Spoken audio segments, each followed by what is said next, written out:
What is anxiety? Welcome to the first presentation in this series of presentations on anxiety and autism. In this first presentation, we will take a general look at anxiety. So here is a very general definition of anxiety to start with. Anxiety is a general term for several disorders that cause nervousness, fear, apprehension, and worry. These disorders affect how we feel and behave and can cause physical symptoms of discomfort. Anxiety has been described as a generalized, pervasive state of fear and dread. Anxiety is felt both cognitively, thinking and emotions, and physiologically, in the body. For example, sweating and stomach cramps are physical symptoms of stress. When the cognitive and physiological components of stress combine, this is known as the psychosomatic effect. The psychosomatic effect happens when the cognitive, or thinking brain, and the physiological, the body, both show signs of stress. Let's look at some of the physiological effects of stress.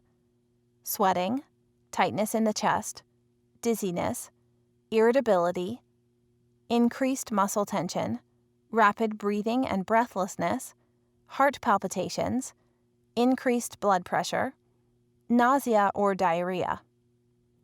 Now let's look at the cognitive or thinking effects of anxiety. Fear, rational or irrational, negative thoughts, feelings of inadequacy, memory difficulties. It's important to note that everyone feels anxiety to some degree regularly throughout their life. It is a normal emotion, which can be valuable at certain times. Fear and anxiety are adaptive and helpful emotions that can function to help us notice danger or threat, keep us safe, and help us adapt to the environment. Now let's take a look at when anxiety becomes a problem. When the level of anxiety increases to the point that it impacts daily functioning, this is when anxiety becomes a problem. Anxiety disorders represent states when fear or anxiety becomes severe or extreme, to the extent that it causes an individual significant distress, or impairs their ability to function in important facets of life such as work, school, or relationships.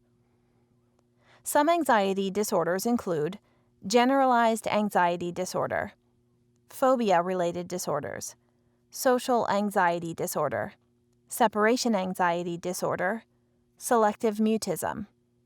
Next, we are going to take a quick look at the prevalence of anxiety disorders in people with autism.